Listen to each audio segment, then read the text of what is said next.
예, 오늘 시간에는 힘센 천사가 큰 능력으로 일어나서 이 제목으로 하나님의 말씀을 살펴보도록 하겠습니다. 이 힘센 천사 요한계시록 10장에서 하늘에서부터 구름을 입고 내려오는 그 힘센 천사, 그 힘센 천사는 하나님께서 지금까지 감춰 놓으신 독생자가 되겠습니다. 그래서 이 시간에 힘센 천사가 큰 능력으로 일어나서 이 제목으로 하나님의 말씀을 살펴보도록 하겠습니다. 그래서 마지막 때에 하나님의 백성들이 환난을 당하는 세 번의 시기가 나타나고 있습니다. 마지막 때 하나님의 백성들이 환난을 당하는 세 번의 시기.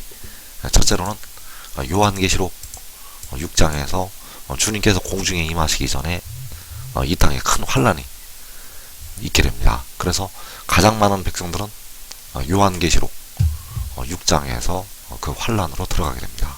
그리고 요한계시록 11장에서 한일의 절반, 바로 전 3년만이 끝나는 날에 그 두 증인이, 두 촛대가 환난으로 들어가게 됩니다.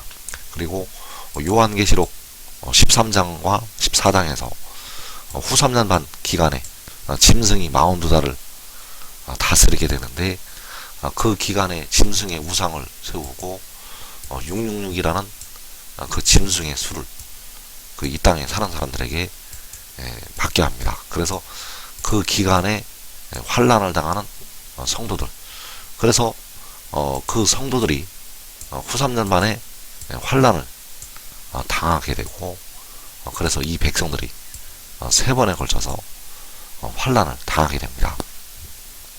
그래서 한일이 절반이 전 4년 만에 끝나는 날이 되겠고, 그 전 4년 만에 끝나는 날부터 후 3년 만에 들어가게 되는데, 먼저 두 증인, 두 촛대가 환난을 당하게 되고, 그리고 그 짐승이 우상을 세우고 666을 맞게 하고, 그래서 그 기간에 성도들이 또 환난에 들어가게 됩니다. 그래서 요한계시록 6장에서 환난을 당할 때 다섯 죄인에서 그 죽임을 당한 영혼들이 나타나게 됩니다. 계시록 6장 9절에서 다섯 죄인을 떼실 때 내가 보니 하나님의 말씀과 그들이 가진 증거로 말미암아 죽임을 당한 영혼들이 제단 아래에 있어. 자, 그래서 죽임을 당한 영혼들은 하나님의 말씀과 그들이 가진 증거로 말미암아 죽임을 당했다고 말씀을 하고 있습니다. 그래서 여기서 죽임을 당한 백성들은 바로 십자가의 복음을 지키다가 죽임을 당한 영혼들이 되겠습니다.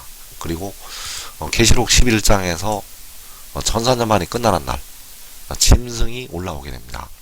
계시록 11장 7절에서 그들이 그 증언을 마칠 때 무적갱으로부터 올라오는 짐승이 그들과 더불어 전쟁을 일으켜 그들을 이기고 그들을 죽일 터인즉 그들의 시체가 큰 성길에 있으리니.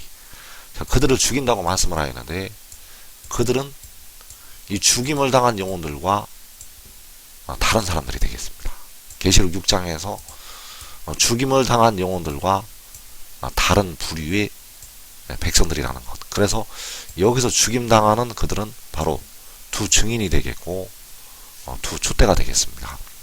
그리고 계시록 14장 13절에서 또 내가 들으니 하늘에서 음성이 나서 이르되 기록하라, 지금 이후로 주 안에서 죽는 자들은 복이 있도다 하시매 성령이 이르시되 그러하다, 그들이 수고를 그치고 쉬리니. 자, 여기에서 주 안에서 죽는 자들은 복이 있다고 말씀을 하고 있습니다. 그래서 여기서 주 안에서 죽는 자들과 계시록 11장에서 그들을 죽인다고 할 때 그들과 다른 종류의 사람들이 되겠습니다. 또 계시록 6장 9절에서 죽임을 당한 영혼들, 자, 이들과도 다른 시기에 죽는 하나님의 백성들이 된다는 사실입니다. 그래서 계시록 14장에서 주 안에서 죽는 자들이라고 할 때 이들은 짐승이 후 3년 반 동안에 그 짐승의 우상을 세우고 그 백성들을 박해할 때 그때에 죽는 자들을 가리키고 있다는 사실. 그래서 계시록 6장에서 죽임을 당한 영혼들은 주님께서 공중에 임하시기 전이 되겠고, 계시록 11장에서 주께서 공중에 강림하시고 나서 전사년만이 끝나는 날, 두 증인이, 두 촛대가 죽임을 당하게 됩니다. 그리고 후 3년 반 기간에 짐승이 그 우상을 세우고 나서 주 안에서 죽는 자들이 나타나게 되는데, 그들은 바로 후 3년 만에 짐승이 우상을 세우고 나서 죽임당하는 하나님의 백성들이 되겠습니다. 그래서 요한계시록 6장에서 하나님의 말씀과 그들이 가진 증거로 말미암아 죽임을 당한 영혼들, 자, 그 피를, 그 백성들의 피를 하나님께서 갚아주시게 되는데, 바로 요한계시록 7장에서 갚아주시게 됩니다. 계시록 6장에서 피를 흘리는 백성들의 원수를 요한계시록 7장에서, 그래서 계시록 7장 2절에서 또 봄에 다른 천사가 살아계신 하나님의 인을 가지고 해 돋는 데로부터 올라와서, 이 다른 천사가 올라오게 되면 그 죽임당한 영혼들의 피를 갚아주시게 됩니다.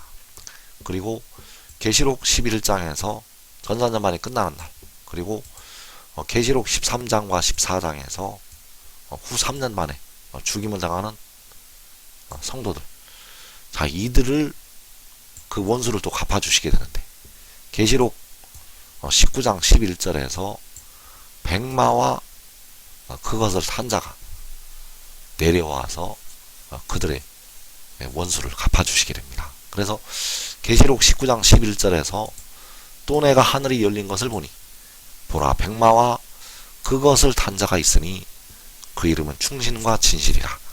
그가 공의로 심판하며 싸우더라. 그래서 여기에서 백마와 그것을 탄 자가 요한계시록 7장에서 해 돋는 데로부터 올라오는 다른 천사가 되겠습니다. 이 다른 천사와 백마와 그것을 탄 자가 같은 존재가 된다는 사실입니다. 그래서 이 땅의 백성들이 아직까지 깨닫지 못하는 하나님의 비밀이 있다는 사실입니다. 그 비밀이 바로 이 백마와 그것을 탄 자가 되겠는데, 그가 바로 요한계시록 7장에서 해 돋는 데로부터 올라오는 다른 천사, 그 다른 천사와 백마와 그것을 탄 자가 바로 같은 존재가 된다는 것이. 그래서 그 하나님의 백성들이 피 흘림 당하는 원수를 갚아주시게 되는데, 계시록 6장에서는 바로 모든 이방 나라들로 인해서 백성들이 환난을 당하게 됩니다. 계시록 6장에서 그 모든 이방 나라들이 이 땅에 4분의 1을 죽일 때, 그때 백성들이 환난을 당하게 된다는 것. 그리고 한일의 절반, 바로 전사년 만에 끝나는 날부터 후 3년 반 동안 두 증인과 그 후 3년 만에 성도들이 환난을 당하게 되는데, 바로 짐승의 나라로 인해서 환난을 당하게 됩니다. 그래서 그 백성들이 피 흘림 당한 원수를 갚아주시게 되는데, 그 원수를 갚아주실 때 그 이방 나라들의 집권자들과 그 짐승의 나라의 집권자들을 하나님께서 심판하시게 됩니다. 그래서 이사 41장 25절에서 내가 한 사람을 일으켜 북방에서 오게 하며 내 이름을 부르는 자를 해돋는 곳에서 오게 하였나니 그가 이르러 고관들을 석회같이 토기장이가 진흙을 밟음같이 하리니. 자, 그가 이르러서 이 고관들을 밟게 되는데, 이 고관들이 바로 그 이방 나라들, 모든 이방 나라의 집권자들이 되겠고, 또 짐승의 나라의 집권자들이 되겠습니다. 그들을 석회같이 밟게 됩니다. 그래서 내 이름을 부르는 자를 해돋는 곳에서 오게 하신다고 말씀하셨는데, 그 내 이름을 부르는 자가 살아계신 하나님의 인을 가지고, 살아계신 하나님의 인을 가지고 해돋는 데로부터 올라오는 그 다른 천사가 되겠습니다. 그리고 한 사람을 일으켜서 북방에서 오게 하시는데, 그가 바로 백마와 그것을 탄 자가 되겠습니다. 그래서 백마와 그것을 탄 자가 북방에서 오게 되고 그 다른 천사가 해도는 곳에서 오게 되는데 이 존재가 같은 한 존재가 된다는 사실. 그래서 그가 바로 요한계시록 10장에서 구름을 입고 하늘에서 내려오는 그 힘센 천사가 되겠고 그가 바로 하나님의 독생자가 된다는 사실입니다. 그래서 독생자의 비밀을 이 땅의 백성들이 모르고 있습니다. 주 안에서 자란 형제들은 그 독생자의 비밀을 다 알고 있는데 이 땅에 현재 살고 있는 백성들은 독생자의 비밀을 아직까지 모르고 있다는 것. 그래서 그 비밀을 알 때는 대부분 육신이 죽고 그 영혼이 하늘나라 가서 그 독생자의 비밀을 알게 됩니다. 그래서 왜 지금 이 말씀을 전하는가 하면 지금 이 비밀을 알아야만 여러분이 시험의 때를 면할 수가 있습니다. 이 비밀을 알지 못하면 시험의 때에 들어가서 육신은 죽게 됩니다. 이 비밀을 알지 못하면 시험의 때로 들어간다는 겁니다. 그래서 요한계시록 6장에서 주님께서 공중에 임하시기 전에 그 환란이 임해서 이 땅에 많은 예수 믿는 백성들이 피를 흘리고 죽게 됩니다. 그 환란에서 많은 예수 믿는 백성들이 죽임을 당하고 또 이 한국 백성들이 거의 다 그 환란에서 육신이 죽게 됩니다. 그래서 그 환란 후에 주님께서 6여인의 공중에 임하시게 되고 주님께서 공중에 강림하신 후에 내 이름을 부르는 자를 해도는 곳에서 오게 하십니다. 바로 요한계시록 7장에서 살아계신 하나님의 이름을 가지고 해도는 데서 올라오게 됩니다. 그리고 계시록 19장에서 일곱 대접의 재앙이 쏟아진 후에 한 사람을 일으켜서 북방에서 오게 하십니다. 그래서 북방에서 오게 하는 것이 백마와 그것을 탄 자가 나타나는 것이 되겠습니다. 그래서 여기서 두 존재가 다른 존재가 아니라 서로 같은 한 존재가 된다는 사실입니다. 같은 사람이라는 것. 그래서 그가 이르러서 그 고관들을 밟게 됩니다. 그래서 정리를 하면 계시록 7장에서 또 몸에 다른 천사가 살아계신 하나님의 이름을 가지고 해돋는 데로부터 올라와서 해돋는 데로부터 올라오는 것이 내 이름을 부르는 자를 해돋는 곳에서 오게 하시는 것. 또 계시록 19장에서 또 내가 하늘이 열린 것을 보니 보라 백마와 그것을 탄 자가 있으니 백마와 그것을 탄 자 바로 한 사람을 일으켜서 북방에서 오게 하시는 것이 되겠습니다. 그래서 여기서 말씀하는 북방이 북방에 있는 시온산이 되겠고 하늘의 장막이 되겠습니다. 그래서 북방에서 오게 하시는 것은 하늘에 있는 장막에서 오게 하시는 것이 되겠습니다. 그래서 그 다른 천사가 바로 백마와 그것을 탄 자가 되겠고 바로 고린도전서 6장 13절에서 몸을 위하여 계시는 주 바로 백성들의 몸의 속량을 담당하는 지혜가 되겠습니다. 그가 바로 몸의 속량을 담당하는 지혜. 그래서 요한계시록 6장, 요한계시록 11장, 요한계시록 13장, 14장에서 죽임을 당하는 하나님의 백성들이 나타나게 되고 그들이 피를 흘리게 됩니다. 그 피 흘림 당한 원수를 하나님께서 두 번에 걸쳐서 갚아 주시게 되는데 요한계시록 7장에서 해도는 데서 올라와서 갚아 주시게 되고 계시록 19장에서 북방에서 내려와서 그 피 흘림 당한 백성들의 원수를 갚아 주시게 됩니다. 그래서 이사 41장 25절에서 내가 한 사람을 일으켜 북방에서 오게 하며 내 이름을 부르는 자를 해도는 곳에서 오게 하였나니 그가 이르러 고관들을 석회같이 토이장이가 진흙을 밟은같이 하리니 이사 63장 1절에서 에돔에서 오는 이 누구며 붉은 옷을 입고 보스라에서 오는 이 누구냐? 그의 화려한 의복 큰 능력으로 걷는 이가 누구냐? 그는 나이니 공의를 말하는 이요 구원하는 능력을 가진 이니라. 자, 여기에서 에돔은 바로 이방 나라를 가리키고 있습니다. 그래서 에돔의 수도가 바로 보스라가 되겠는데, 에돔이 가리키는 것이 계시록 6장에서는 모든 이방 나라가 되겠습니다. 그 에돔이 바로 모든 이방 나라. 그리고 계시록 11장과 계시록 13장에서 두 증인을 죽이고 후 3년 만에 그 성도들을 죽이는 짐승의 나라. 그래서 여기서 에돔이 가리키는 것이 모든 이방 나라도 가리키기도 하고 또 짐승의 나라를 가리키기도 한다는 사실. 그래서 에돔에서 온다는 것은 그 이방 나라들과 짐승의 나라를 심판을 하고 온다는 것이 되겠습니다.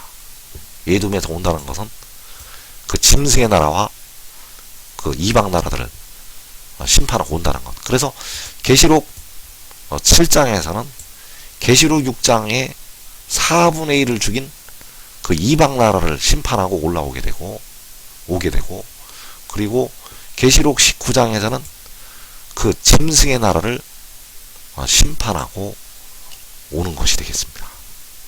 그래서 그가 바로 요한계시록 10장에서 그 바다와 땅을 밟고 서 있는 힘센 천사가 되겠고, 그가 바로 독생자가 된다는 사실. 그래서 그 독생자가 해도는 곳에서 올라와서 1차로 그 모든 이방 나라들을 심판을 하게 되고, 그 독생자가 북방에서 내려와서 짐승의 나라를 심판을 하게 됩니다. 그래서 요한계시록 7장은 주님께서 공중에 강림하신 직후가 되겠고, 그때 내 이름을 부르는 자를 해도는 곳에서 오게 하신다고 말씀하셨습니다. 그리고 요한계시록 19장은 바로 7 대접의 재앙이 이 땅에 쏟아진 후에 여호와께서 한 사람을 북방에서 오게 하신다고 말씀하셨습니다. 그래서 그가 이르러서 고관들을 석회같이 토기장이가 진흙을 밟음같이 한다고 말씀을 하셨다는 사실. 이 고관들이 바로 어둠의 세상 주관자들, 요한계시록 6장에서 4분의 1을 죽인 어둠의 세상 주관자들, 그리고 두 증인과 후 3년 만에 그 성도들을 죽인 그 짐승과 그 짐승을 따르는 어둠의 세상 주관자들, 그들을 밟게 된다는 사실입니다. 그래서 두 번 이방 나라들을 심판하게 됩니다. 요한계시록 7장에서 해도는 곳에서 올라와서 심판을 하게 되고, 또 계시록 19장에서 하늘의 장막에서 내려와서 그 악인들을 심판을 하게 됩니다. 그래서 이사 30장 27절에서 보라, 여호와의 이름이 원방에서부터 오되 그의 진노가 불부터 타며 빽빽한 연기가 일어나듯 하며 그의 입술에는 분노가 찼으며 그의 혀는 맹렬한 불 같으며 그의 호흡은 마치 창이라여 목에까지 미치는 하수 같은즉 그가 멸하는 키로 열방을 까부르며. 자, 그가 멸하는 키로, 바로 그 멸하는 키로 열방을 까부른다고 말씀을 하셨습니다. 그래서 그 여호와의 이름이 원방에서부터 오는 것이 1차로 해돋는 곳에서 오게 되고 2차로 북방에서 오게 됩니다. 여호와의 이름이 원방에서부터 오는 것이 1차로 해돋는 곳에서, 2차로 북방에서 온다는 것. 그래서 그가 와서 피 흘림 당한 하나님의 백성들의 원수를 갚아주게 됩니다. 그가 와서 피 흘림 당한 하나님의 백성들의 원수를 갚아준다는 것. 그래서 지금 지혜를 얻는 자들은, 지금 독생자를 믿고 그를 따르는 자들은 이 땅에만은 큰 환란을 자기와 자기의 가족이 면하게 되겠습니다.